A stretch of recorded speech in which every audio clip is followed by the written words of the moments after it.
Welcome to the Yang Gang Roundtable. We have myself, Feiku, Mia Songbird, and our guest, Gavin Campbell, here today. So welcome. This is a Basic Income Advocacy podcast.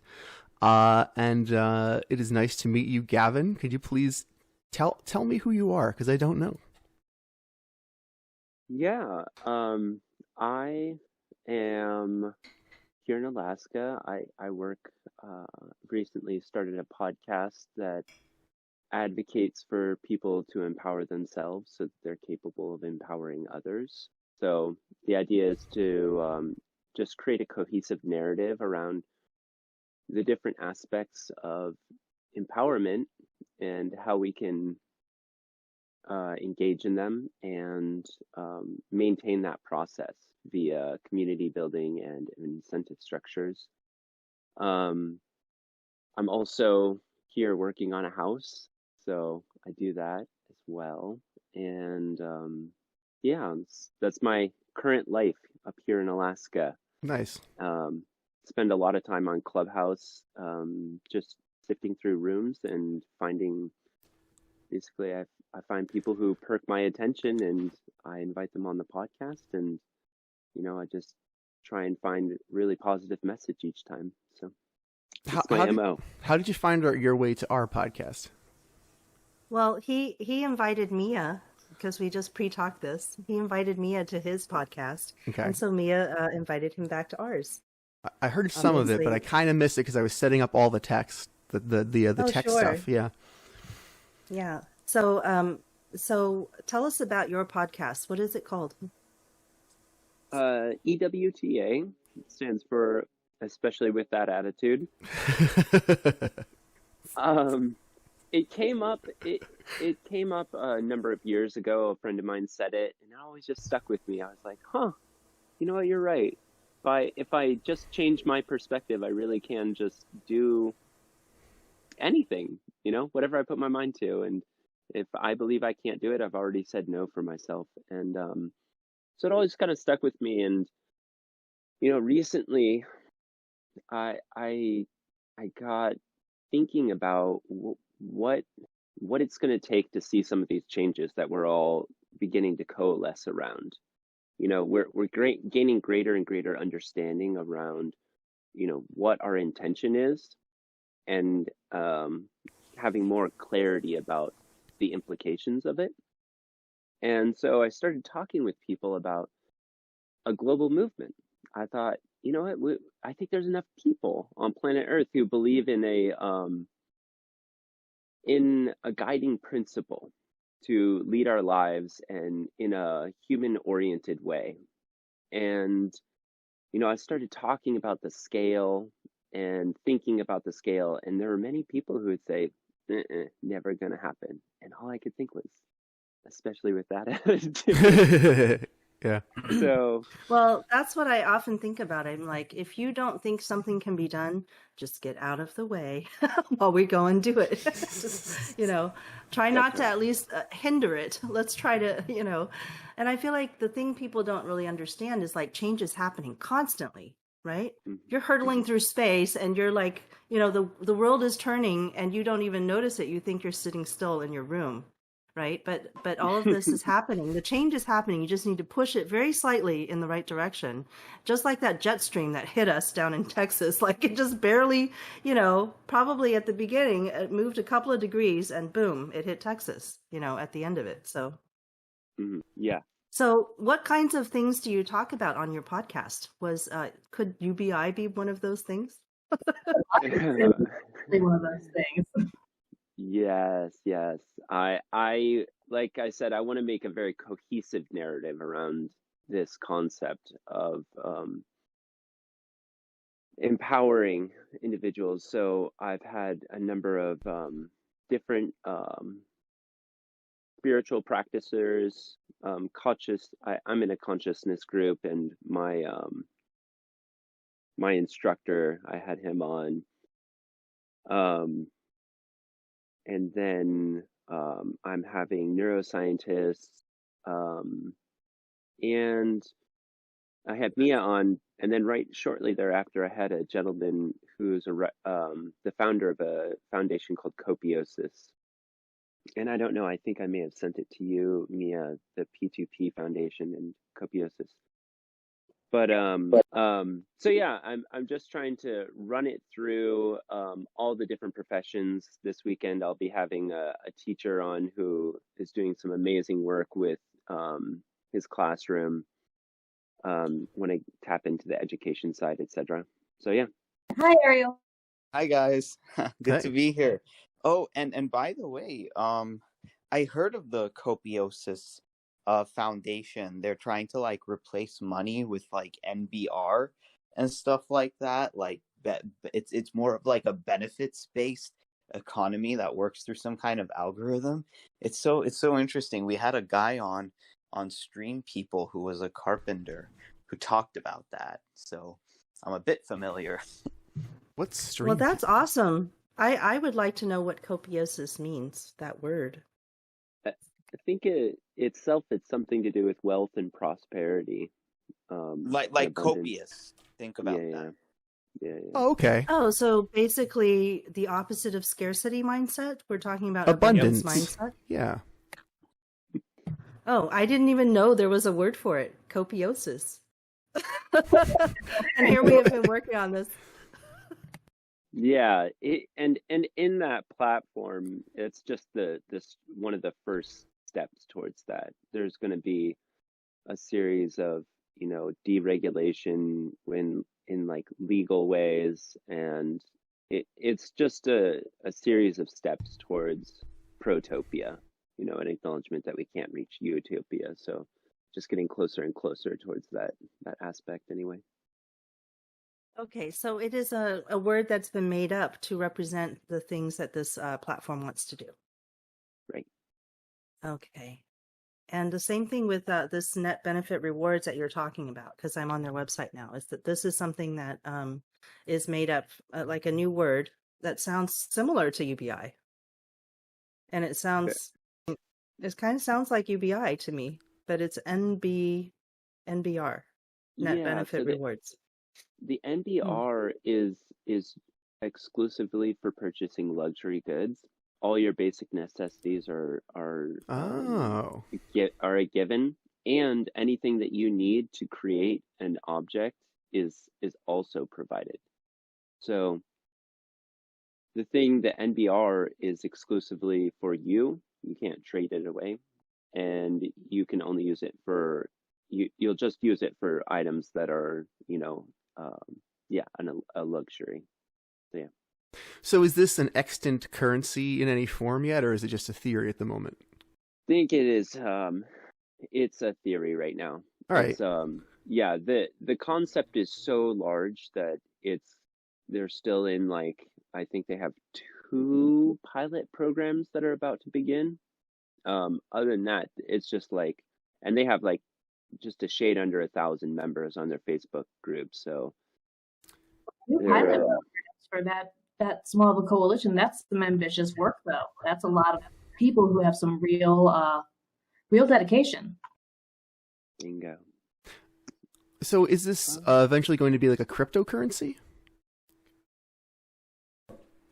It would, yeah. I assume it's going to be something on the blockchain anyway. But cool. We'll see.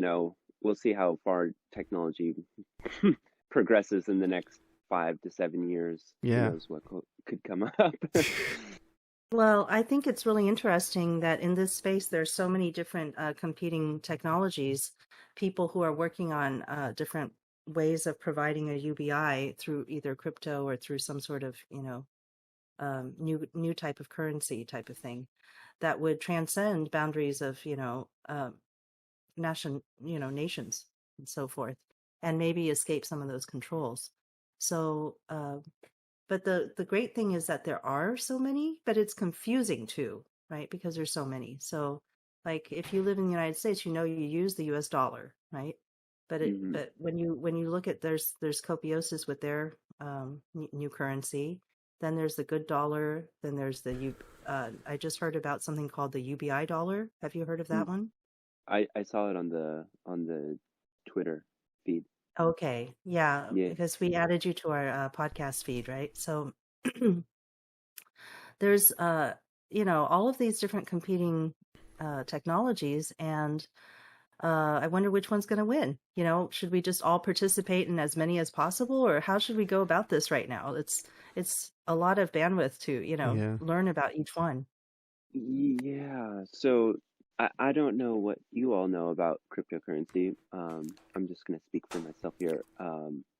It seems like there's a lot of glitter, Mhm. glitter and sparkles going on, especially in the NFT world where, it's this glamorizing of you could be rich and famous too, Uh-huh.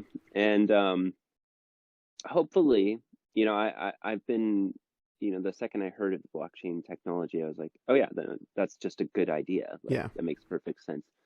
And so hopefully things at some point will die down and we'll begin to get more focused on what the utility of each of these platforms are.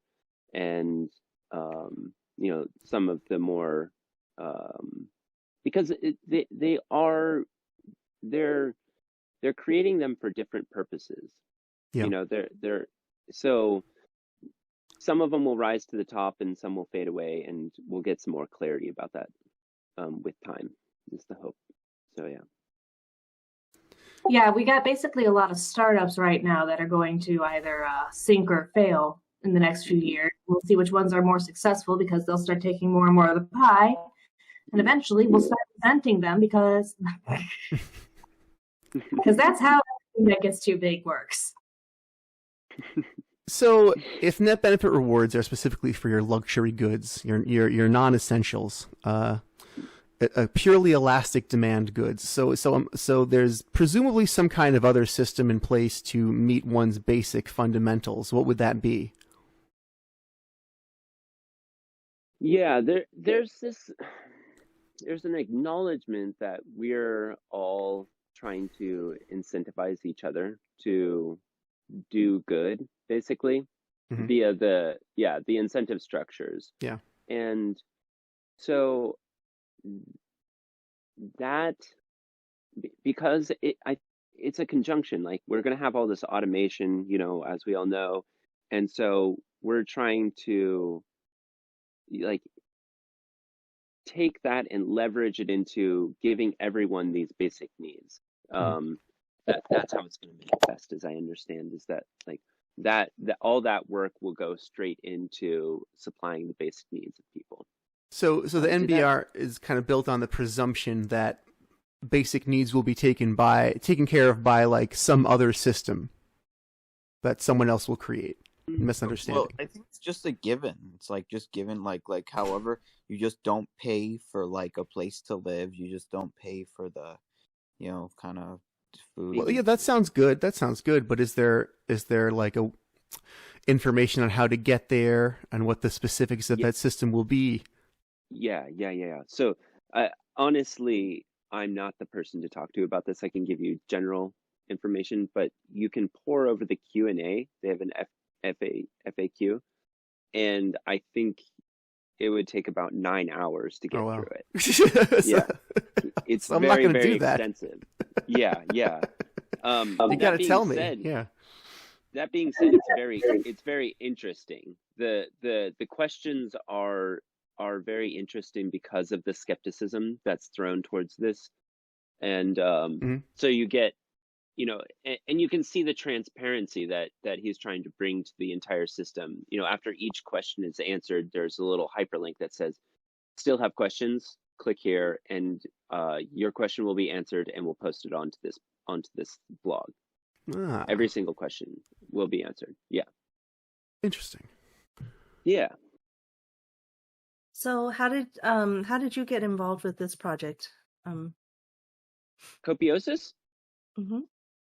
I just interviewed him the other day. So there's a group, Changemakers Society, that I follow on Clubhouse, that they host Wednesdays, Thursdays, and Saturdays, and it's all the people that you want to be in a room with, just the most inspiring individuals you've ever met, and very, very neat group of people. So they're working on a platform where you'll basically have a changemakers database, and they're trying to gamify goodwill. So anyway, that's where I initially heard of Perry. He was on there giving, a talk about Copiosis and the implications of it, etc. And so yeah, he caught my attention, got in contact with him, and interviewed him. Yeah. This actually is this reminds me of, why change is really interesting, because again, you've got a lot of different people in this space also competing for this, trying to do the best that they can do in their own way. Right. And we're going to see which ones really win out and become the ones that become, well known and well used and popular and so forth. But we've also interviewed a group called Leyline here. Have you heard of Leyline? No, I haven't. Okay, so that's also a group that's gamifying, and so Ariel will probably be able to tell you about it later, because Ariel's much more involved than the rest of us. Yeah, Ariel's the Leyline guy. Awesome, I'm excited. Yeah, he's trying to just go ahead. Yeah. Oh no, please finish up. Yeah, he's just trying to make it fun to do good things in the world, and you get like these leyline points that you can convert and get something like a gift card or like a code and stuff like that. So yeah, Leyline's really specifically going after gamers first, because the person who founded that came out of the gaming industry. So yeah, we'd love to get you hooked up so you can learn more about it too. And that's what this roundtable format is really for, is so that we can talk in groups. I would say we were sort of the original Clubhouse, where we kind of hang out together and get to know people. But I think the really interesting thing about all of these different competitive, sort of things going on is that everybody had the same idea at the same time, it feels like, doesn't it? Necessity is the mother of invention. Yeah. Necessity is the mother of invention, right? We needed something like this. So I'm sorry, what were you saying, Gavin? Oh, yeah, there's the weirdest sensation. I don't know if you all saw the movie Her with Joaquin Phoenix. Mm-hmm. I know of it, but I have not seen it. Yeah, I've heard of it. It's on Netflix. I've seen the trailers. So, yeah. It's on Netflix if you have Netflix to watch it. So there's where the AI says, I have to go, and I can't explain to where. And Joaquin Phoenix, being the human that he is, obviously can't understand. And I've had a very similar sensation, oscillating between Clubhouse and then the real world. There's just all these people who have fucking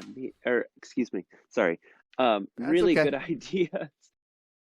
ideas, and you see in real time the puzzle pieces fitting together. So, Faye, you were saying the competition. I don't see it as competition anymore. It's just most people want to help each other, and they're just looking for a way to work together. And most of these people who are doing these really brilliant and brave and front of the line things have lower egos, so they're able to work well, and they recognize what's the better good. And this platform Clubhouse is just it's bursting at the seams with just creative people who are doing amazing work, and just really exciting. Yeah. And then Twitter Spaces is also like that. Even though people assume that Twitter can be really toxic, the Spaces is the most not toxic.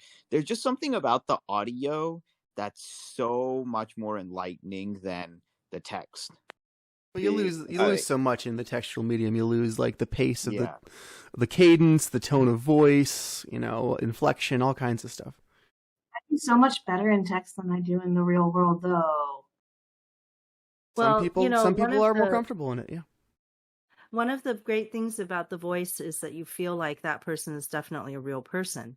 Now, once they get bots that can pretend to be you, or pretend to be a real person, Oh, they already which can. they have, right? Which Yeah. they have, but they're not In they're too audio expensive format? right now, right? They're just, in the audio format. Once Yeah. they get it to where robots can mix in with you, and then you're not quite sure again whether they're, real or not We're real. almost there. Somehow that makes a difference. Yeah. That But makes a difference. if it's an fundamentally. audio bot, I think I can catch that. You'd think that, but I mean, check out some of the newest They're Google not demos. creative. Yeah. I don't know. Would it be discriminatory not to talk to a chat box that could fool you into thinking it was a person? AI is more creative than you might think. AI can be startlingly creative. Like if I said but, like I mean, who are your parents, and it was like, machine number one, I'd be like, No, there are AI chatbots that will have a cover story. It'll tell you who their parents are, like John Smith and Susan Doe. and then what did they do? And then They'll make it up. Just by saying that, I know that those are like some fake ass names. My point is, if I'm having a conversation that is full of depth and is helping me discover something new, I will not care as much if it's a human or a bot. Yeah, So, sure. if you're talking about AI and it's bringing up valid points and has better points than anybody else I've ever talked to, I'm going to keep wanting to talk to that bot. But do you Okay. want to know if it's a bot? There's something weird about that, right? Yeah, of course you want to know. We're mostly just our brains, ourselves. Like our bodies are cases for everything else. There's some stuff that goes on in the gut and in the stomach that helps with the processing, and I know that there's other portions that affect it, but most of the heavy lifting happens in the brain. Well, So that's what your brain wants you to believe. Mhm. So I think that's what I've been told yoga is for. I was told yoga is for making your brain less important again, because your brain always wants to tell you, I'm the only one you care about. Well, the main thing I say about that is like, if you lose an arm, you're still able to think. If you lose, if you get a stomach transplant, you're still able to consider yourself. But if you ever had a brain transplant, you definitely still wouldn't be you, right? So that's like where your personality resides for the most part. Hi, Lucas. Hi, Thanks for Lucas. joining us. Hey everyone. Hi, Lucas. Yeah. So, there's definitely, I wasn't talking about a competitive, nature inside humans, but just the fact that there's a lot of alternatives. People are going to build it out as best as they can and see which one is going to attract more people to it. And then some of them are going to naturally just, not have enough participation because we don't all have enough bandwidth. We can't possibly participate in 100 currencies, but there are possibly 100 cryptos, right? At least. Oh my right God, now. way more. Possibly Way more. thousands. At least thousands, tens of thousands. Yeah. So some of them are going to win and some of them are not. And it's not, it's like a natural competition. It's not because, it's the ecology of it, not so much, that the people who are making it are competitive in their hearts. So. Mm-hmm.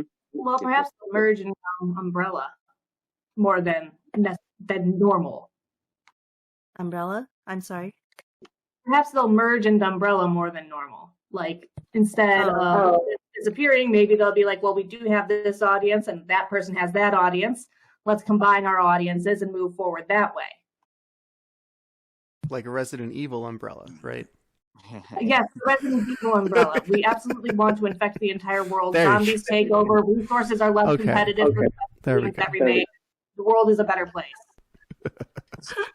So Gavin, this guy, the Copiosis guy, was he the same old carpenter that I knew, or maybe it's a different guy? I'm not sure. Well, are you a carpenter? Not Gavin. I'm talking about the Copiosis guy. Oh, okay. So Okay. I see. Ariel came to know about Copiosis through an old carpenter guy, and so he's wondering if that's An old carpenter guy. He was like building Okay. houses and stuff.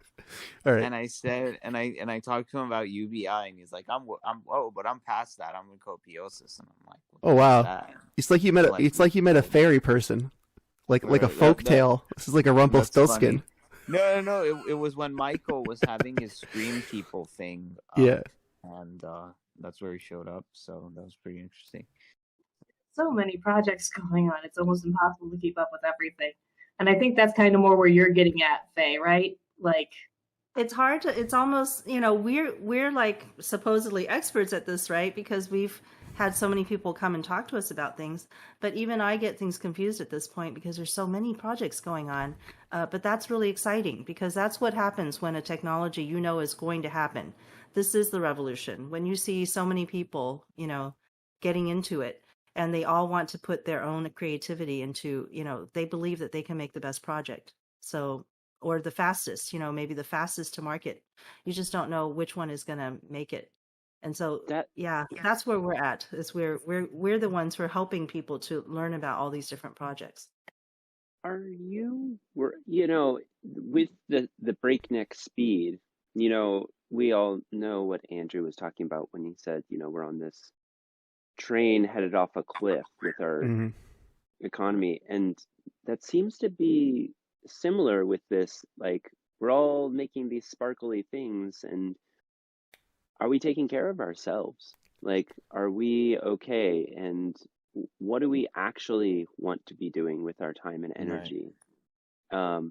What do we intend to see for our future, rather than these like individual projects, which, may be cool in their own right, but we still lack the love and wisdom to wield them, excuse me. Right. Well, that's where we have to kind of like come together and like push actual people who have the who have the money, who have, like, I made something talking about filthy rich people with fragile egos. And I just think it's such a shame that all these people who have so much power and so much money, they use it for PR and to defend their egos and to do like something. And it's time we wake these people up and say, like, hey, you guys have abundance. It's time for you to think about what's happening to the rest of the world, and not just think about, I don't know, your TV show or like, whatever Bezos is thinking about his rockets to Mars, Elon Musk thinking about this. It's time we tell them that, like, hey, like, we're not happy about, like this really situation. Good PR. Ending world hunger is really good PR. Right. Yeah. that's it. No, like, it's so interesting how like you just like see these people who have it all, but all they can talk about is how like unfair the world is to them, or like some bullshit like that. It's like, get the fuck out of here. Like, do something productive, do something good, like help people out. Like, nobody should give a shit about your ego. Like, yeah. So before we started the podcast, we did a little pre-talking, but now that we have a couple more friends joining us, I wanted to let you know that Gavin is in Alaska and is 1 hour earlier than even Ariel. So it's quite early in the morning for him. wow, cool. Yeah. I thought someone was from Alabama or something, a friend that you made, or that was different. Mia. There might be another I make friend. a lot of friends. Yes. Yeah. Oh, Gavin, are you getting the permanent dividend fund up there? I will be. I grew up here, so I got it all throughout my childhood. Got it. Sorry if that we hear that my Discord cut out and it rebooted me. What did you say about Gavin being in Alaska? So we're just saying that Gavin is in Alaska. He's in a small town and not a big city. And I was also I was going to direct the conversation towards how we had talked about maybe we could change the state nickname to the UBI state. That would be really very good for our movement. But it would be good for the movement. I don't think Alaskans will go for it. So you were saying, Gavin, how these projects that are the order of the day, so many people with so many projects, they don't necessarily end up having a marked improvement on our like lifestyles, or is there? What you were saying? We lack the wisdom to wield them. These projects, right? So what does that mean? there's a quote that I just ran into recently that's really struck me. It said, if we're gaining the power of gods, then without the love and wisdom to wield them, we self-destruct. Yeah, that tracks. Yeah. And Yeah, Nice. that's what we're doing. That is what we're doing as a species, as a people, as a race of humans. And it looks like bingo. percent is going on. I mean, I swear we kind of saw this with our former president. I don't even want to like say his name because but the thing is that it was all about his narcissism. It was all like, oh, like that's why the rallies were all about like love me, love me, love me, love me, love me, and it's like, asshole, like fix a goddamn problem, you know? Like It wasn't enough that you loved him though in Trump's, or that guy thing. It was, you didn't just have to love him, you also had to hate who hated him. And it didn't matter what their beliefs were, they just had to hate him. Right. That's the cult of personality there. So Gavin, where do we get the love and wisdom requisite to correctly wield these projects? Yeah, we need to get laser focused on a few things. One is making sense. That is our first step in this whole process, and we need to start bootstrapping ourselves with the capacity to discern what's real and what's maybe not so real or completely false. And part of this process is incentivizing people to hold heterodox thinking. We need to stop looking at things as in duality. We need to recognize that they're really, there are constructs in this world that are black and white that we've created. Either, the light switch is on or it's off. There's a dimmer. Right. And what we need to start doing is assessing value, a likelihood to processes, and recognizing that we don't need to be right about anything. We need to be happy about things, right? And if we double down on this is my platform and this is the only way that you will make it into, the only way that it will make you happy is if you do what I say. Okay, that doesn't make any sense. Yeah. What we're trying to do is be adaptable, because like Faye, you were saying earlier, is this one constant is change, right? We need to be adaptable to the circumstances because they're coming ever quicker. And part of that process is making sense of what is reality. Okay, not what is your opinion about reality. No, what is reality? So I could go on further, but that's kind of where I'm coming from anyway. Well, the reality of things is really obfuscated in our country because we believe that there's a freedom to information, freedom to say whatever the heck you want. And I've really been struggling with that because, boy, I was super happy when Twitter stopped, our commander-in-chief from spouting like things that were just absolutely not true, not factual whatsoever. And I feel like that's really what's going on. Like during when Fox News was saying that Biden was telling people that, you're only going to, his plan was that we could only have so much beef a year, 3 pounds of beef or something. And I was like, are you kidding me? We've got like entire news organizations that are very strong, just saying random things that are not true, not factual. And we have nothing in our society that allows us to actually, just say, no, you can't do that. Stop doing that. Yeah. So that's part of the process that I'm working on, is that we need, I said earlier, maybe before we started recording, was I saw BLM went intercontinental. We understand that the things they were standing for in principle were good ideas, and that if we can come up with a guiding principle or some kind of social contract, then we can have a movement that revolves around it. And what I was talking about is that we have to have this, like, the fusion of activism with culture. We need to start fusing together like people doing creative projects that also are that also push the narrative of, we do have a lot of problems in this world, and we don't need to view them as just problems and obsess about how many problems. No. We start changing the conversation towards how do we make lemonade out of these lemons, right? We have all these lemons and let's have fun. Like, this is just an opportunity for us to find a solution rather than just viewing it as a problem.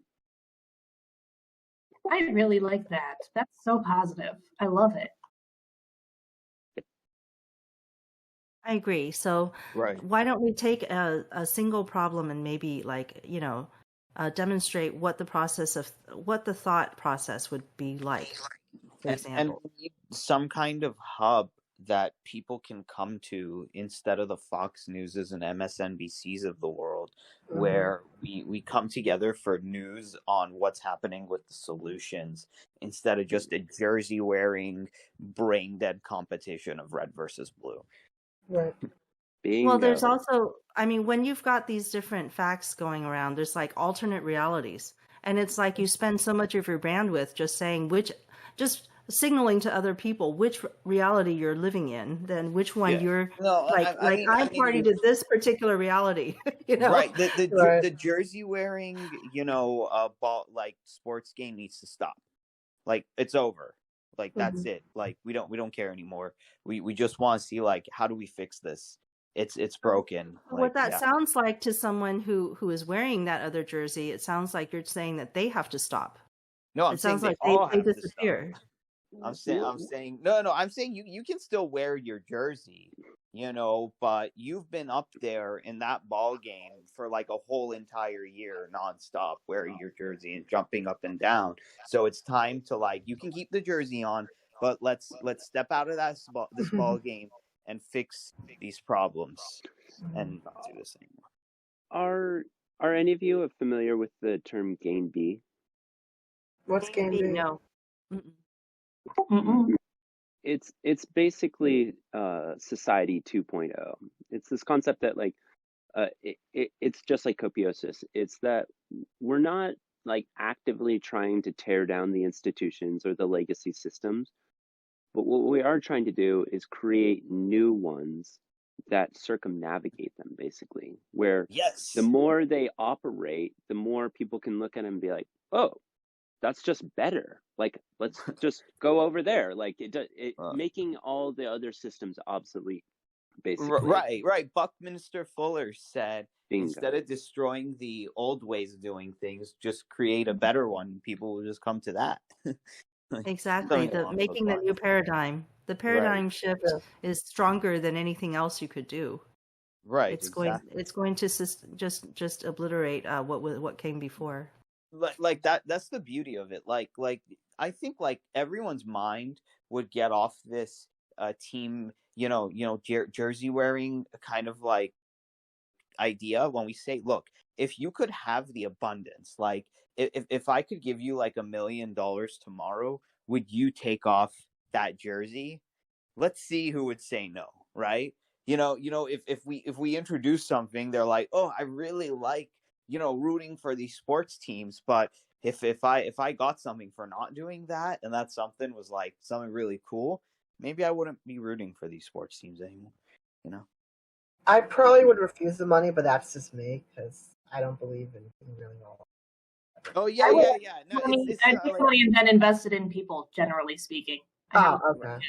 Right. Yeah. It's not because maybe you're thinking of it as more of a bribe, and it's would you be bribed to but it's not so much of a bribe as it is an investment in the person, or maybe if I told you, look, I can get you all of your headaches are coming from you doing this, and I know you don't like these headaches, so are you going to stop? And this is the thing, this is going to get rid, and then maybe say, oh, I really do hate these headaches, so maybe I'll stop. Maybe if it's if you ate red meat and it was really messing with your stomach, and then you hated that, but you didn't know where it was coming from.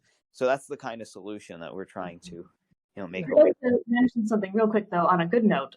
The red versus blue dichotomy is kind of dissolving on its own. We have more independents than we have either one of those parties. They just scream the most and have the most consolidated power from years Well, of- it's time for us to scream louder. We're sick and Exactly.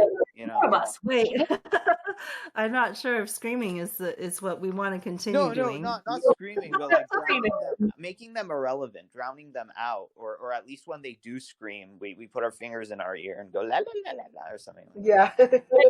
Coming to the table with better ideas and implementing them. We've been discussing. Exactly. Yeah.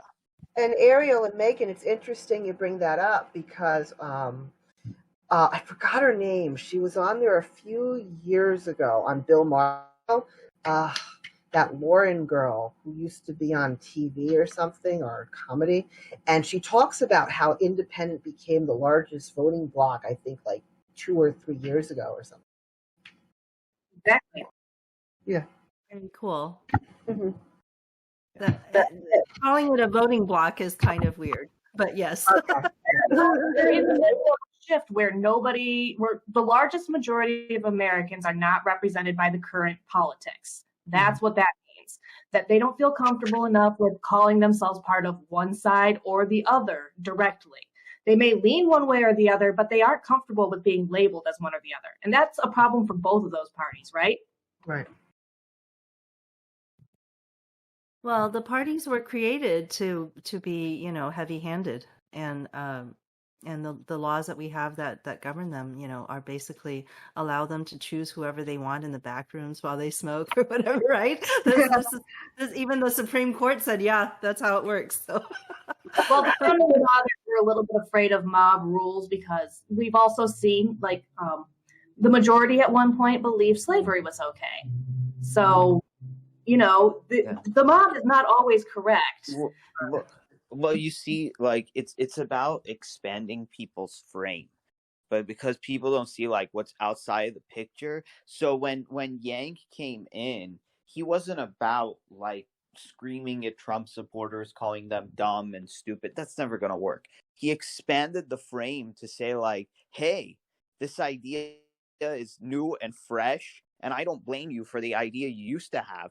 So that's more inviting to people. That's how he invented this thing where he got people from all across the political line who are so sick and tired of business as usual. So if we can just expand the frame and not be judgmental, that's how we win people over.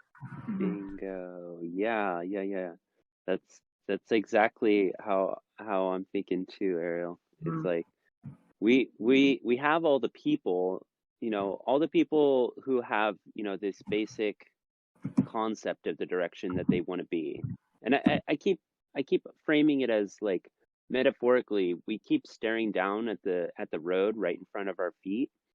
And what we need to start doing is getting super focused on picking your eyes up, picking your gaze up, and reorienting yourself toward what is the actual goal that I want to be headed towards. Because we may be 13 degrees off, and what we're all trying to get more oriented towards is this direction. And I think that we need to present it like that. We need to say, if we see the results of what we've been doing. Who wants to change? Who wants it to be different than this? And what are you willing to do to make that happen? Help us. We want to help you. Help us help you. So I was saying that maybe we could apply your approach to an actual problem, and you could tell us what would that look like?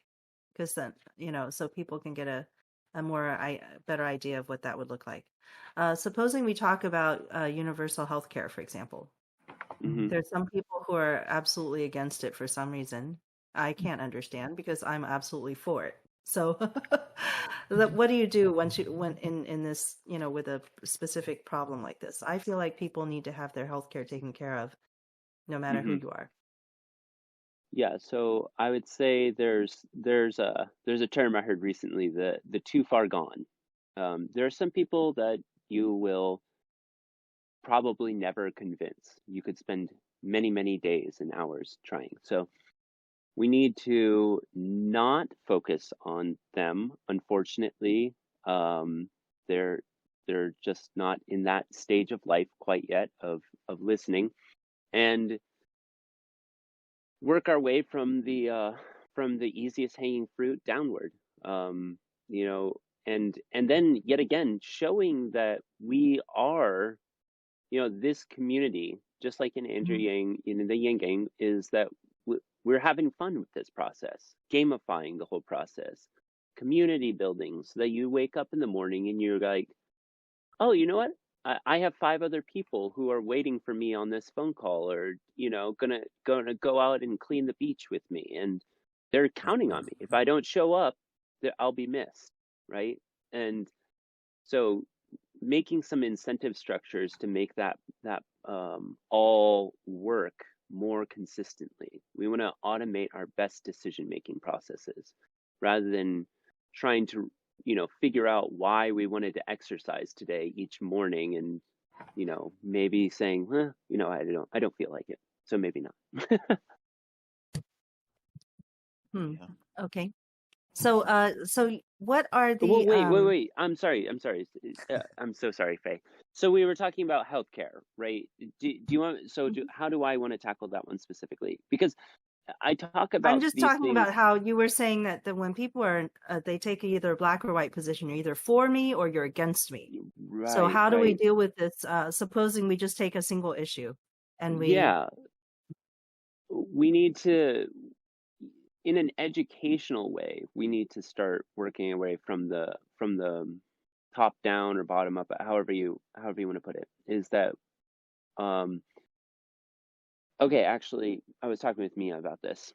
So I have this idea on Clubhouse particularly, where you have an interdisciplinary group and you have an idea like healthcare. So what you do is you run the panel with for maybe like 2 hours, and you have an audience down below who can submit questions on the back end in the direct messages. And then you have a moderator for the direct messages who can feed the questions into the group who are talking about the issue. And so this this taps into the live podcasting aspect and a direct democracy, because, and you'll see. So after the 2 hours of running the ideas through the washing machine about, let's say, healthcare, you then do a miniature call to action. You outsource or crowdsource the ideas into the localized communities via the people who are listening to it. And what you're going to do is record the whole process, and you're going to embed it online, and you'll put up links to each question and the response, right? So that people can reference them when they go to, you know, try and communicate the ideas. If they don't feel like they're the most effective communicator, they can just point people in the direction. They say, okay, from 28:44 to 30:21. And so what this does is it engages people in the process. Like, you have a vested interest in seeing this idea cultivate more and more. And you can bring back, so like 3 days later, you reconvene the group, and you can bring back your more localized questions at that point. And you get people engaged in this process, this direct democracy, where their questions are going to keep on getting answered. And that whole process gets people engaged in it, right? So you keep doing this until you reach more and more consensus. And once, you know, there's never going to be a definite thing. Perfection is the enemy of progress. What we do is we do a final call to action, right? Who are the exact people that we need to talk to, the exact, you know, legislation that we need to write, etc. So you do a call to action, a final one, and then you reconvene for a meta-analysis where sometimes people defect on, you know, promises, etc. And it's just getting laser focused on each time we're trying to figure out not this general kind of like, you know, what do we think about this thing, but who are the exact people who we have to email today to get on board with this process, and getting laser focused on how do we shape the reality that we want to see cultivated. You're describing a method to find the most activated people and then dispense them. activated, yes, and then, via persistence, we can, because there's only one way to change a person's mind, and that's to give them new information. If they sit in a bedroom all day, they can think about things. I mean, that's true. But with things like UBI, healthcare, we have to present new information that gives them something to actually consider, right? So we have to have this conversation being the front, the whole thing, rather than, what's the weather like, and just Monday, I don't know, non sequiturs. We want this conversation to be up at the front of each conversation. You're right. Something we can build off of, something that goes somewhere instead of something that like conversation that just dissipates and won't really be remembered. Bingo. I want to disagree with the possibility that there are any people whose minds can never ever change. I believe that people can change, and that and they do, and it's just not always fast, and you just don't know when it will happen. You don't know what that little thing is that's going to make them click. But the people who want to be stubborn should be like our last priority first. Yeah, we go after them, and then when that's done, like the stubborn people, we can kind of like. Well, I actually disagree with the process, because I don't feel that you can convince people because you want to. Okay, because all kinds of change happens. It's all internal. So we as the external motivators cannot make somebody change by persuasion. My ex-husband used to say something that I used to be annoyed by, because he would say, well, you can't teach anybody anything. Because he felt that if you wanted to learn something, then you would learn it. It all depends on the person that wants to learn, right? So it has to be the internal motivation to actually acquire something. So that's actually what we need to work on, is that the fact that we want to persuade someone is never going to persuade someone. Yeah. What you need is to be able to, have this human connection with them, and to walk along together for a while until they can trust you enough to take in some of the things that you're saying to them. And so my thing with the roundtable, and I've been in conversations with Shale about this quite a bit, is, you bring everybody in, especially people who don't agree with you, especially people that you think are the hard cases, because those are the ones that need to feel like we can be in the same group together. Once you're in the same group together, then there's a chance they can actually absorb some of the things that you can talk about. Yeah, I agree with you, Faye. I may have been a little bit, I didn't communicate clearly. Nothing in what you just said I disagree with. So I think what I was trying to get at is that if we're trying to be effective, I don't know if y'all have heard of the 3.5% for a movement is like this breaking point. Right. What we're trying to do is get to that 3.5 with as little resistance as we can, right? We're trying to, if we sit there and get dogged down in people who say no, like, then we just it gets bogged down. We've all experienced that in communication, and you lose motivation. And the momentum just dies on arrival, right?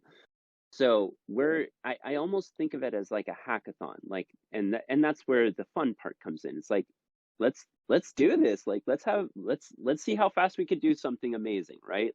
Like, we can. There's nothing that it doesn't defy the laws of physics. That therefore it is possible. Therefore it's worth fighting for. And do you think UBI has passed the 3.5 already? Because I think it has. What do you guys think? I think it has. Easy. What were you going to say, Lucas? I was going to say what you said earlier about advanced technologies and stuff. I just was thinking, like, I guess in a couple of years from now, if we move deeper into this decade, you're going to see 3D printings in museums and stuff. And probably maybe free museums will start popping up, like the Yale Art Center as an example, Art Gallery in New Haven. There'll be more of those. And maybe, what was the other one I was going to say? Oh, yeah, you're going to see more free phone apps as well. Yeah, everything is moving towards open source, decentralized, Mhm. and we love it. You're right. It's it's yeah, it's game B. Like I was talking about, it's everyone has access to all these tools. There is no hierarchy of accessibility and paywalls Well, unless they to don't have broadband. yeah, right. Right. It's kind of starting to sound like Second Life. No, not that. Yeah. So I'm sorry, I didn't catch your name up at the top right. Forgot it maybe. Is it Ariel or Lucas that you're talking to? Lucas, I think. Lucas, Yeah. okay. Because we're Yeah. actually on different screens, different places. So it's a little complicated. Yeah. Yeah. Sorry, what was that, Mia? Just saying that you were referring to the other guy on video, right? Yeah. Yeah. I was curious if you could talk a little bit more about that, Lucas. Like, the implications of the technology that are arising. Well, it's interesting because I've downloaded a free apps from the Google Play Store, and I've noticed this. I did it as an experiment recently. I'm wondering, is this going to be free, or am I going to have to pay something for it? And most of them I downloaded, I think, actually all of them I downloaded were free, which kind of surprised me. Like this music app. Let me see what it's called. Free Music. That was free.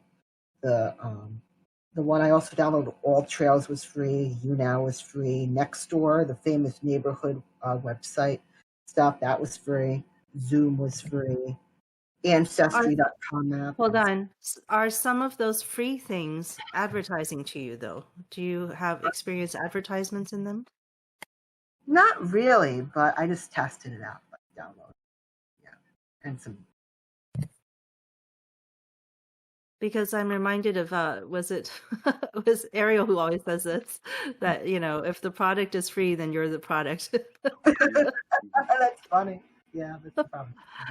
It could be a platform thing where if you have a Google phone and they exclusively offer free apps, then that gives you the incentive to immerse yourself in the Google platform. So in that sense, it could be. It's a pretty cynical. That's a cynical statement, but it probably is pretty true in the way that we've built society so far, as being the way that you gain status in the world is by having money now, and so it's all about the trading of money for service and all products and all of that. I'm actually having a lot of trouble trying to get anybody to come and talk about the issues of not being able to, how do you define your value as a human if money is no longer there? If you're no longer the provider of money, for example, for your family, and you're not the one, gaining those resources, now what is your new, value as a person? And I think this is we are coming up on this very, very big societal change, right? And it's hard because we have a hard time redefining who we are. Like, we just heard Joe Biden. I just heard him go on to Congress, right? And he got massive applause from the entire Congress when he said jobs, jobs, jobs. And I don't know how many times he repeated jobs. He just kept saying jobs, jobs, jobs, jobs, jobs, and everybody stood up and applauded him. And here we are in the UBI movement going, it was over 40 times he said the word jobs.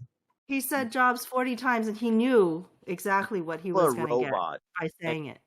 It's like, well, your value as a human comes from your ability to be creative, to inspire, to move people, to create, being in, like, creating. I mean, we're humans. We created money. Money didn't exist. We create, like when I'm 3D printing, and I bring something into the world that wasn't there before through an idea or through a creation, I feel great. Like that's what I mean. And it doesn't have to be in the form of a job. It's so stupid. This old kind of like thinking, but you see, like the people in that at that age have been so indoctrinated from birth to couple their value as a human being to employment and to money that they don't know anything else. But the now, I mean, we need some young blood in these positions of power, because I don't know, it's ridiculous. We need to change what it means to be a provider as well. Because I don't think that going off somewhere else 9 hours a day away from your family is really the best way to serve them. Personally, I think that a provider would be somebody who is giving the most quality emotional connection, providing ways to help their child expand their minds. Somebody who's doing the work of nurturing is really providing in that sense. Having somebody leave the house and get away from their family and be too tired and come home and all that seems pretty neglectful, really, other than the actual money coming in. We have such a lack of imagination when people just repeat the word jobs. It's pathetic. Yeah. How about you, Gavin? I know that you're podcasting and attending these things. Do you have another job or a different identity that you use? Do you have other, I don't know what your background is in. Oh, do I have an identity? No. I've recently taken to describing myself as whatever term you can think of, Democrat, Republican. I agree. Identity is the worst. Just the worst. Labels. I hate labels. It's like, I don't care. I like, you want to do labels, make a label maker. Yeah. I want to see change. I want to see problems solved. I don't give a shit about labels anymore. Yeah. Yeah. And some people live in a world where there's nothing but. Just everything is just partitioned into an identity, and that's there, and they can only think in those terms. And it's wow, that's tough. That's terrible. So you don't think of yourself as a musician, Shale? See, I do. And sometimes it's stupid too. That's an identity. That's right. And the other day I was like, gosh, why do I have singer-songwriter in my Twitter bio? I haven't written a song in a while. And I started to feel bad. And I was like, why do I feel bad about nothing? This is so stupid. Identity is nothing. And then I felt better. There you go. That's it. So that's the thing. Yeah. Like for me, I'm like, if you start to talk about momhood and then you say, maybe suggest that I'm not being the best mom, I'm going to, fight you. I'm getting up to fight you right now. Whereas if you suggest I'm not being the best musician, I'm going to say, okay. Well, if you say I'm not the best musician, nothing. No reaction from me whatsoever. So there you go. But if you say I'm a bad mom, all of a sudden, right. there's going to be fisticuffs tomorrow. Sure. So there are different kinds of identities. Were you say something, Gavin? Say it again. There was a lot going on. I just wanted to see if you were going to say something. There was a lot going on, and I saw you lighten up there, but... Yeah, I think that, well, one, we could take this down a really philosophical route. It's the question of identity and self is very, very, has a lot of implication here. And ego, right? Like you were saying, Faye, like if someone accused you of being a bad mother, independent of what their opinion is, there's a reality yet again. You either spend, 4 hours or 6 hours or however many hours you spend with your children, and the quality of that time is a reality, independent of whatever they think, right? And, personally, I've had, people who I'm close to have the capacity to hurt my feelings because I value them, and I think part of this process is getting away from, or, moving towards a mentality of, if it doesn't apply, let it fly. If what they're saying is not doesn't compile with reality, it just doesn't matter. So I advocate for that mentality. Well, the Anyway. thing is, reality is not is not as definite as you might think. This is what you were getting at before, I think, when you said, we think in black and whites. And that's the thing, is that there really is a middle position. There is no such thing as I am a good mom or I am a bad mom. Everybody is a flawed mom. The ideal mom, nobody could be that. There's no such thing. And what someone thinks of you doesn't change actually of your actual relationship with your children. And it doesn't matter. Mm-hmm. Yeah. But there's a lot of, like it happens in family courts all the time. There's sort of there's always a way you could be the bad mom. If you work, then you're working too much and you're away from your children too much. You're not watching them. And then, something happens. It's your fault. But if you're not working, then you're not bringing enough money, as it's the exact opposite problem. And that can make you a bad mom also. So there really is no way. Yeah. But in family court, there are stakes that are not just internal validation. And we're just talking about feeling internally validated. Well, besides internal validation, but that's, the thing is, we're coming up on this big human shift. And there's people who are, clinging to their original identities, which might be their job. I'm a great, whatever it is you do, I'm a great carpenter. Yeah. Or I'm a really good podcaster. Or I'm, I can never be replaced by a robot or whatever. There's all these feelings. But actually, it's silly. We need to let them go. This is a really big problem in order to move forward. And, it feels good when you can, though. I've let go of everything, and it feels great. Hello, everyone. We can all be replaced by a robot eventually, so and that's fine. Yeah, Eric is here. It's going to come to the point where we kind of stop thinking of the things that robots can do as the things that make things valuable, and start thinking of just being with each other. As robots. That's exactly right, Mia. Robots are freedom. I mean, it's our own mental illness that make them into things that to be scared of. It's our collective mental illness as a job addicted society to hate robots. If people weren't so brain dead, I get really passionate about it. It's like, thanks, Mr. Robot. Do this boring crap that I don't give a shit about, so I can create my empire. Do you know what? Exactly right.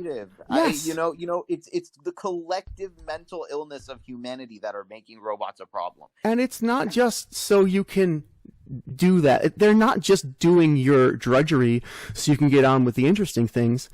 They give you leverage. You can use the robots to do the things you want to do better, and it's spectacular. I'm not worried about robots replacing me as a songwriter, even though robots can replace songs. I use robots in my songwriting now. I'll use an AI if I want to help, writing lyrics or something. It's so much fun. It's great. Yeah, cool. I would like to point out that there's going to come a point where we don't have enough jobs, but we still have people who need to be fed and clothed. And not everybody's going to be super creative to the point that they invent the next new thing, right? And not everybody wants to be constantly pumping out product or tapping their brain. Some people just aren't as creative as others. So we're going to have to, at some point, accept that people are going to just sit at home on the couch, being part of the community of video games that they're playing so that the guys creating the video games have somebody to play them, being part of society. Yes. And that's valuable too. It is okay to just be part of society if you don't have something that you specifically feel like you can contribute at that time. Maybe you'll find something, maybe you won't. No pressure. Yeah, it doesn't matter. Like why isn't being an audience considered as valuable a contribution as being a producer? The stuff isn't useful if it isn't consumed. Who cares if it's produced if it's not consumed? I have a quote on this very subject from Kaifu. Hi, Eric. Hello. Hi, Eric. How's it going? Thanks for joining us. Of course. Yeah, I saw that this was in session and I'm like, oh, I haven't seen you guys in session for a little bit.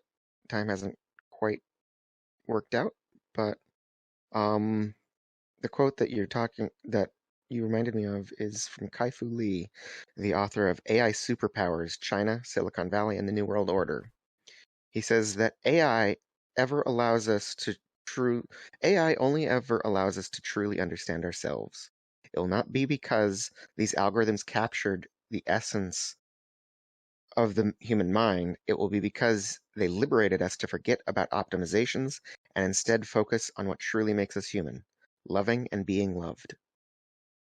Automating our best decision Wonderful. making, Yeah. right? There it comes again. We want Yeah. to automate these decisions and free ourselves up from, did I write that in my calendar? What do I optimally, like, at the end of the day, each and every day, we want to be able to look back and be like, yeah, that's exactly what I wanted to do. Thank you. And I've started to shift away from artificial intelligence to assistive intelligence, right? Yes. It's Yes. just there to aid us in this process. And I'll give you the quick lowdown. You can listen to the podcast as well. It's my first episode. There's a guy who I interviewed, and he's working on creating digital twins of ourselves in an education system. So Hmm. what it's doing is it's using AI to compile the information that you've learned through this process in the education system, and the teacher can ping that digital twin and say, hey, have you finished this homework? And it can say, yeah, I did that homework, and this is what I know about it, right? And the reciprocal is you can ping the teacher and ask it, and if the teacher's digital twin has ever answered that question, it can ping you back. And this is the GPT-3 thing that I was Huh. talking about, is that processing of language that can rehearse this information. But what's really cool is the GPT-3 allows for you as a second grader to ping the entire teacher network. And if any of the teachers, 8th grade teacher, right, has the answer and they've responded, it can cater the response to your grade level. So Okay, I've never heard of GPT-3, so I just wanted to say that I'm learning about it, and it says it's a generative pre-trained transformer 3, an auto-regressive language model that Huh. uses deep learning to produce human-like text. All right, go on. You should check Yep, that out. yep. Let's take a look at that. Yeah. Yeah, it's going to change the world, basically. Yes, it is. It can now, common folk, you can say, hey, I had mold in my basement, so I got sick, and it can translate it into legal jargon where it said the plaintiff received deficient sort Wow. of health benefits. Yeah. I need that. So we have like an AI advocate. That's amazing. That is By- definitely by- one area by that the they're way, working on this. Oh my Like, god. Have you played AI reading- Dungeon though? Yeah, I'm sorry. Sorry, Faye. Go on. I've played a little bit with Yeah. detail. Right No, here you on were this show. saying. You were saying. I was going to say that they've already created the AI advocate. I remember researching AI and the new technologies they have replaced the lawyers. They're able to replace lawyers in very simple cases like specifically traffic. So they've had a robot lawyer that's successfully litigated many tens of thousands of cases at this point. It's pretty interesting. Yeah, that actually. So I've been in my political life these days dealing with the Democratic Socialists of America Connecticut chapter a lot. I've been going to a lot of their meetings and getting to know them. And one of the big issues that they are pushing for in Connecticut is right to counsel for evictions. So just as if you are convicted of a crime, you have a right to legal counsel. If you are evicted, you would also have a right to legal counsel.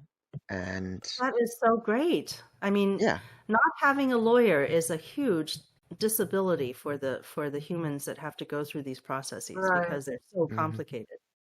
and that's actually one thing that I brought up to a little bit of a disappointment, that when I mentioned these AI advocates that can help people and see about creating a AI advocate for right to counsel so that at least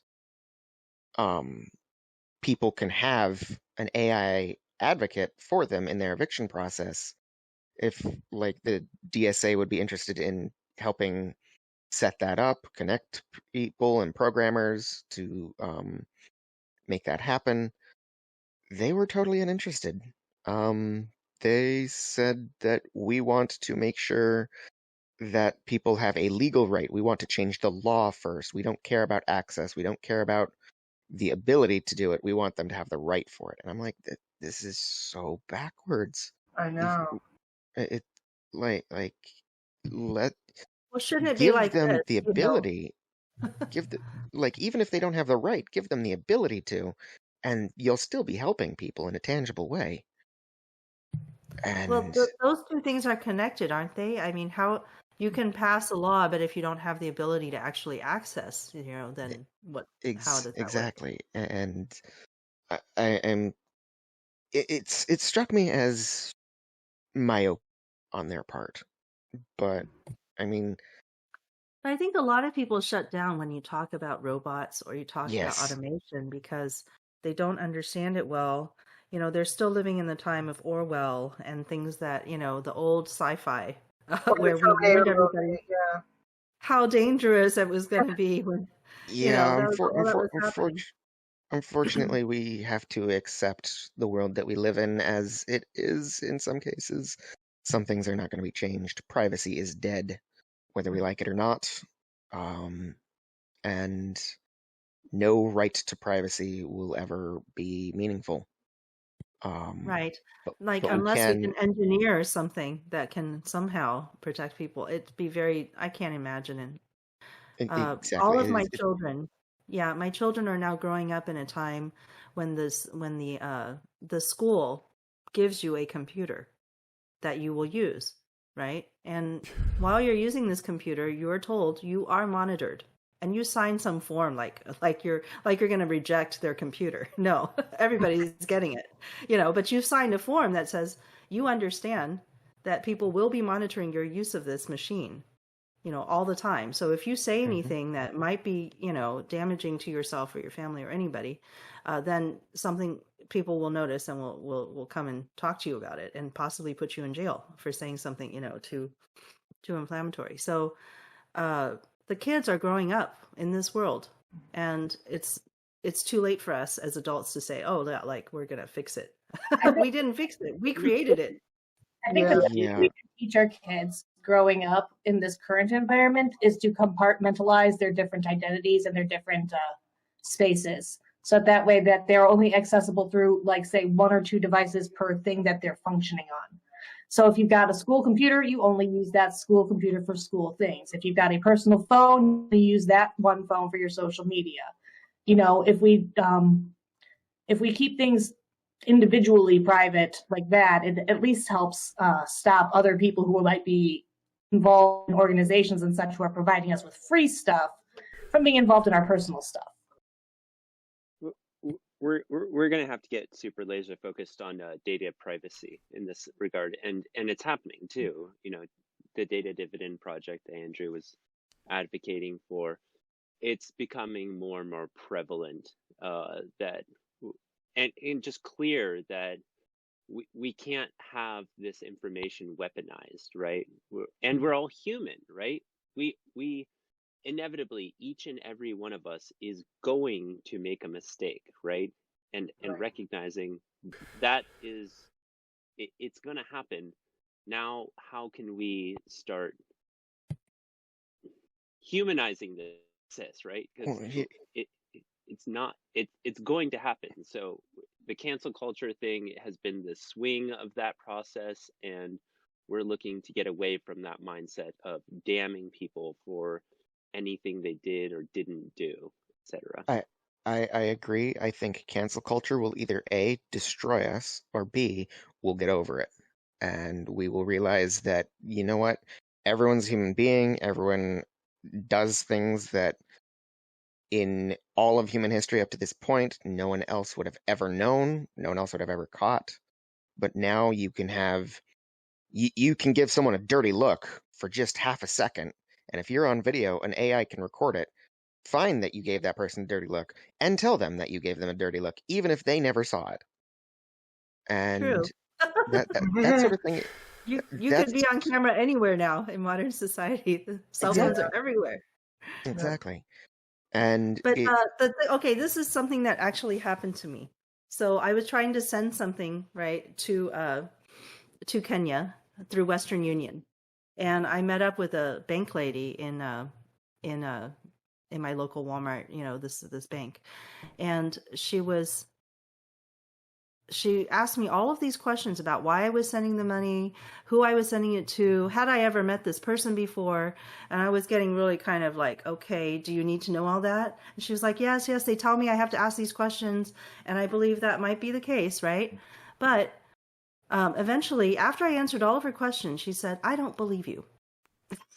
And she refused to do the transaction for me. And I was like, well, why don't you believe me? Is it because the person I'm sending to is a black man in Kenya and I'm an Asian woman?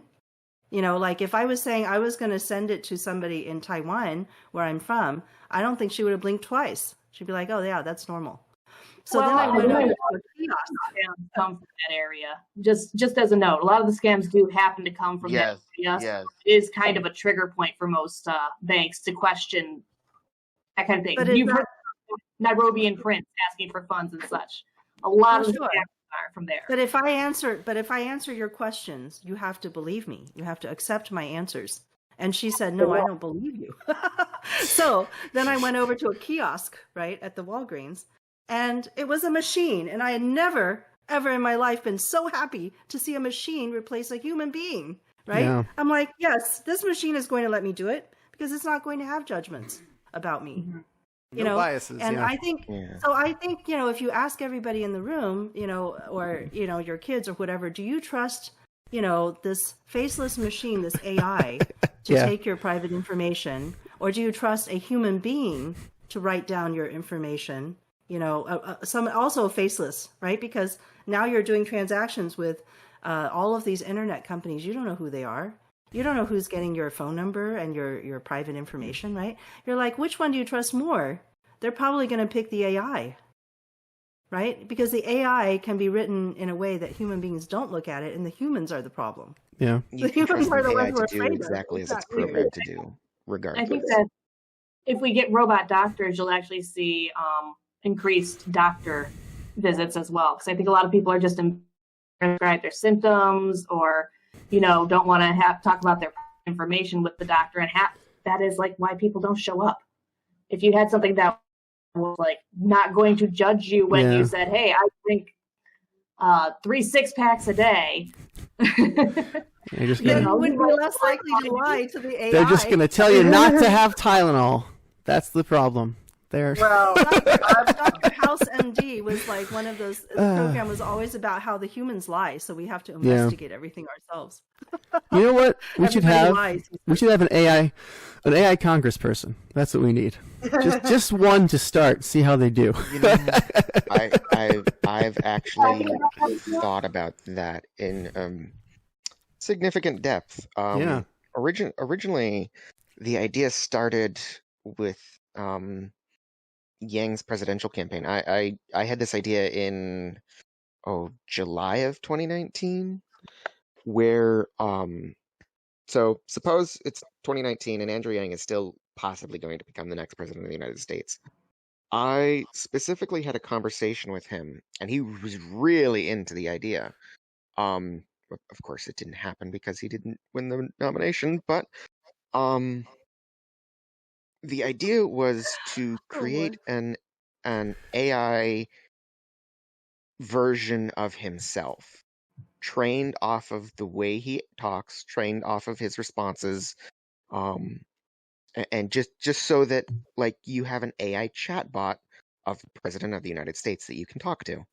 And also hologram. Did you? I always wanted hologram. Here was the thing. Here was the thing with it. It was a two-way communication.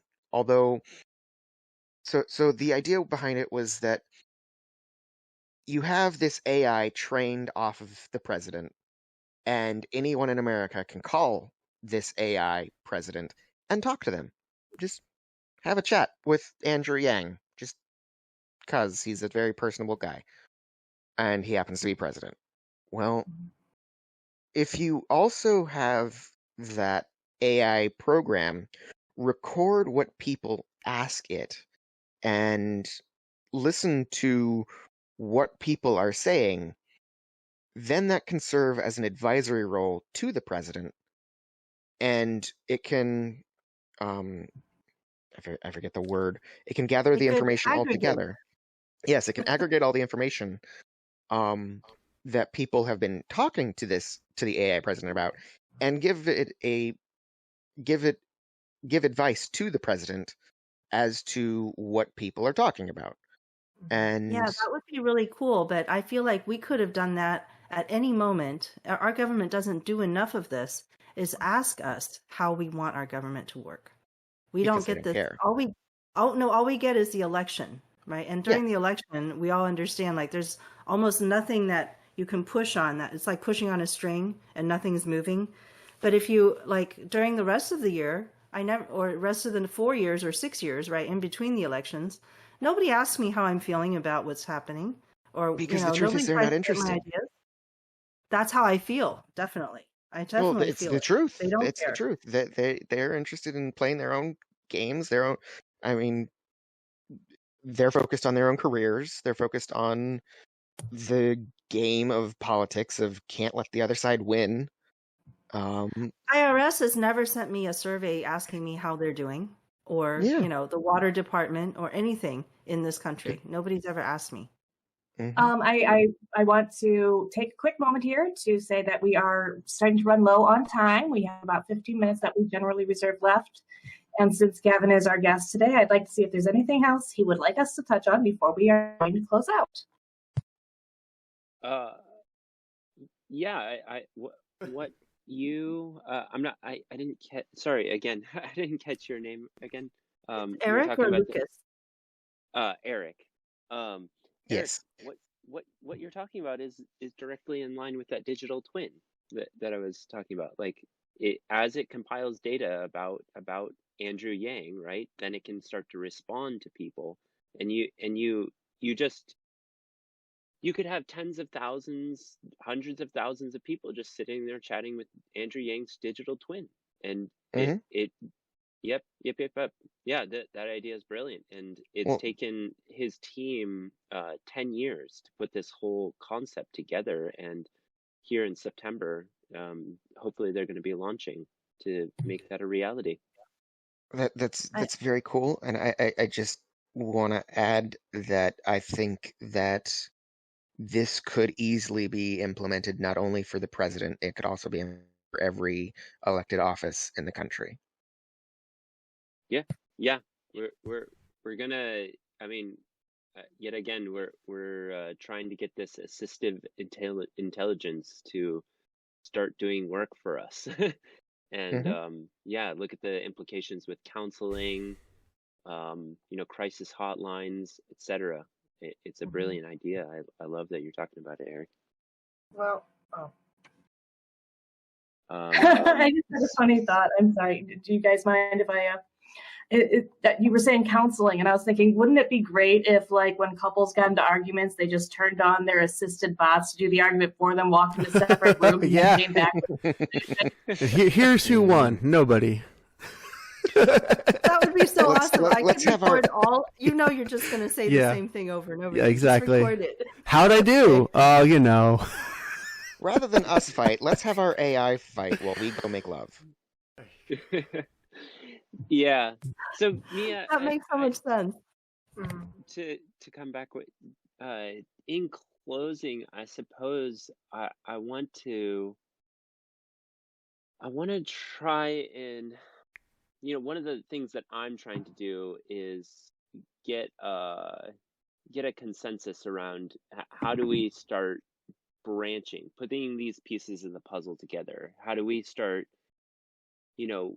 we're not just UBI advocates here. We're everything. We're all of the above, we're about good ideas. And that's what it's all about. We don't have a commitment to being right. We have a commitment to being happy. So yeah, Eric. I was gonna say that the Yang Gang is focused on a vision of humanity first, and that UBI is a main part of it. But we're a bunch of pragmatists here. We're a bunch of ideological pragmatists. That our ideology, we want the world to be a better place, but we want to do it in a pragmatic way. That's the thing that I've noticed unifies the Yang Gang. Yeah.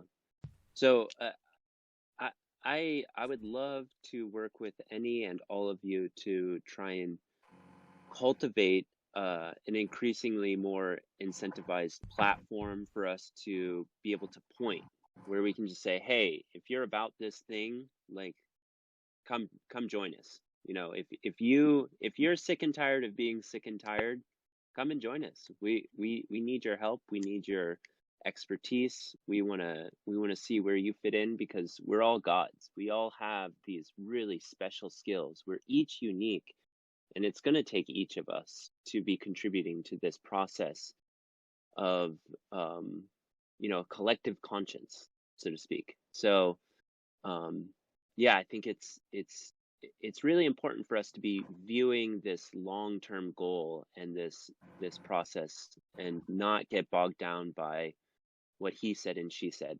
It's what I keep advocating for anyway. So yeah. Thank Yep. you. Yeah. So this Clubhouse thing, I don't have an Apple phone or any Apple devices, so I Yeah, me can't get neither. into the Clubhouse things. But we have been using the Spaces on Twitter, because ever since they opened that up to Android. And there's just so many of these, this is again another competing area where different people are different companies and different corporations and people are trying to create these new platforms for us to use. We're finding them really interesting and fun. So please do keep inviting people to do you do Clubhouse? Like, how does it work? Do you open up a room like in those Spaces, or how does it work? Yeah, so recently I've been opening up a room titled "Who's Ready for Game B?"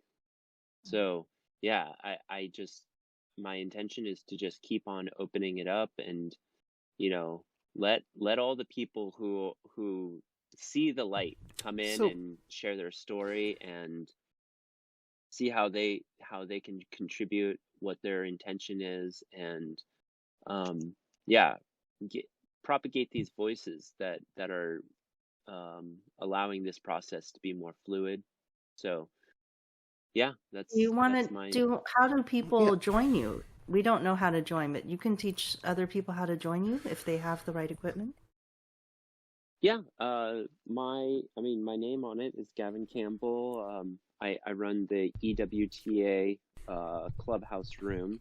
It's under that same as my podcast, and yeah, GFRPAAC is my username for all my digital platforms. So Do you think you might come to another platform like Twitter Spaces, which I haven't used, but if you were going to open a room there, I'd go there. I wanted to use Clubhouse, but like Faye, I don't own any Apple products that can do that. So do you think maybe you'll expand, or are there other people who are going to take the Copiosis idea to these other spaces, or is there a place you'd recommend if you can't get to Clubhouse?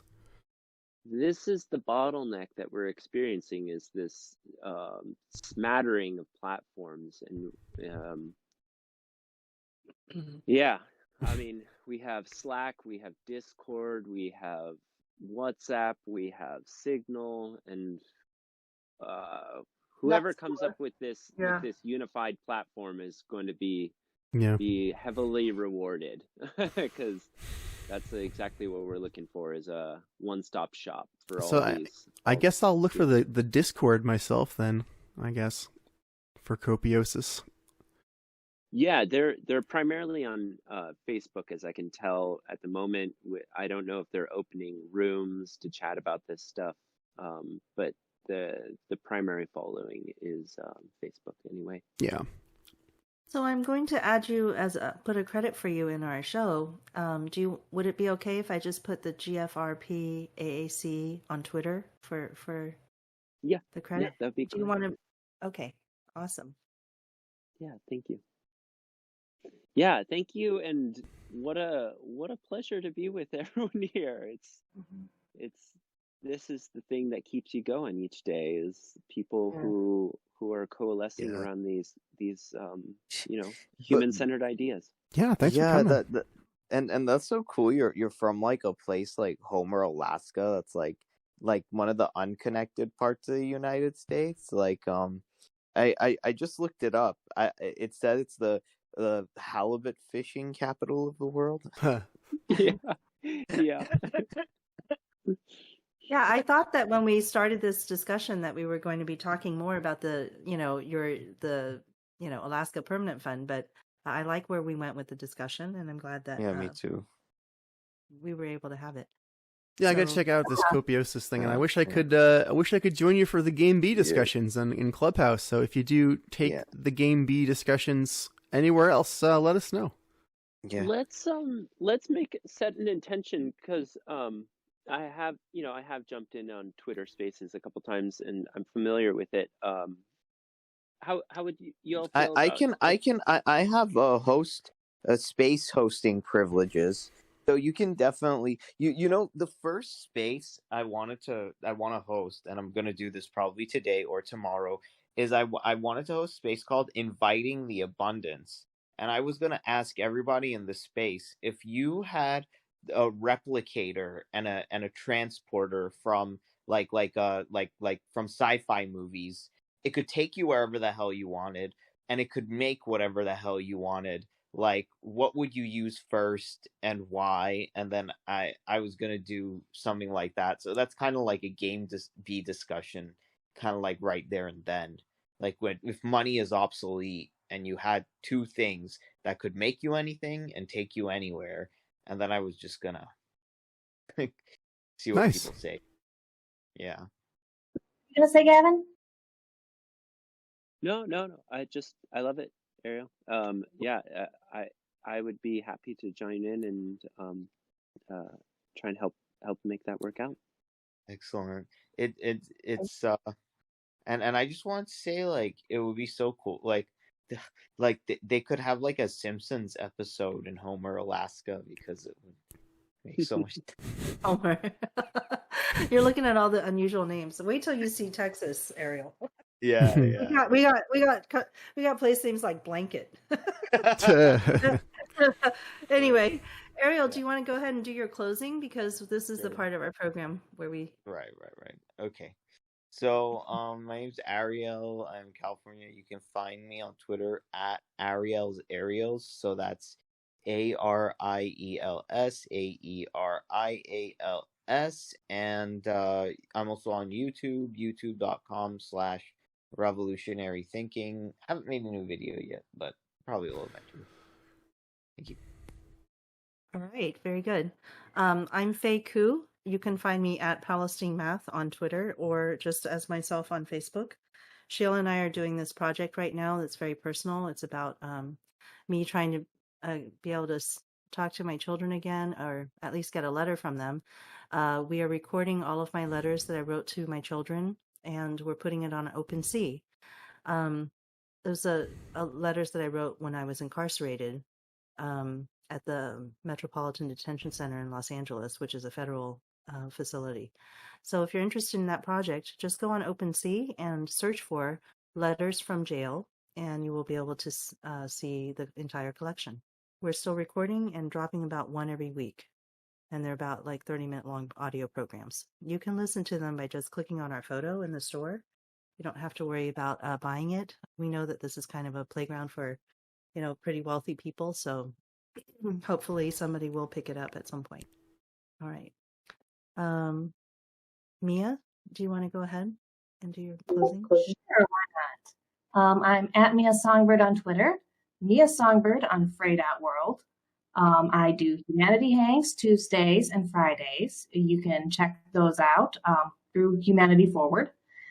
I do this every Saturday mostly. I'm on special today because Gavin I invited on. I'm just going to mention this real quick before we go because it's kind of interesting. I was highlighted by Zoom yesterday. Yes. Oh. Wow. So you can look at some of my artwork that they shared that I draw on Humanity Hangs. They shared one picture, which was just a sunset that I drew. And then the other picture was of Kim Woods. You guys know Kim from Income Movement. It was her dog, her poor departed dog, Omen, that I drew during one of the things as well. So, okay. Yeah, because I was like, I would have remembered if I saw a portrait of Kimberly. No, not of Kim. I'm not calling Kim a dog. I was referencing Kim's dog. But yeah, that's my big news for recently, and I'm going to be talking to Nell, I think, this weekend, as long as things don't go crazy. Nell Nieves? Yes. Cool. Podcast My Creative Workshop. Nice. So I'll probably be drawing, and we'll be talking about that a little bit more and some other things. Yeah, he's one of the very famous creatives in our group. Very, very cool. Very cool. Let's see. Eric, introduce yourself and to the audience at the very end. Sure. I'm Eric Storsund. You can find me at ericstorsund.com, ErikStoresund. You can also find me at Twitter at Eric Storsund. I am running for Congress in Connecticut's 3rd District. Having a bit of a hard time getting further than I am in it, but still working on it. Eric, how do you spell your last name so that people can find it if they're just listening by audio? Mm-hmm. Oh yeah, it's ErikStoresund.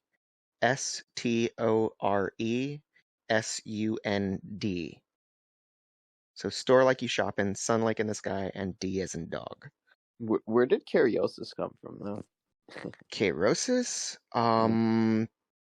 Carosis is a name that I chose, a pseudonym that I chose in 2018, and I've just been using it since. It's one of the many pseudonyms that I've used throughout my life. All right. Yeah. Okay. So that's awesome. If people wanted to find out more about your campaign, where would they go? Is there a campaign, a special, campaign? Yeah. There is a campaign website.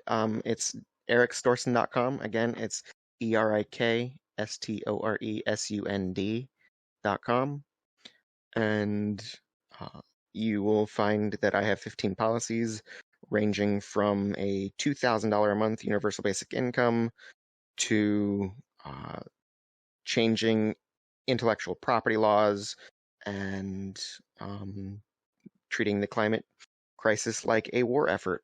So if you're interested in any of the ideas that the Yang Gang has been associated with, I focus on about 15 of them and have a couple of my own. So yeah. Very cool. Thank you very much. Lucas, are you ready? Yes. Oh, and Eric, I'd love to help you as we get closer to next year, since we're in the same district.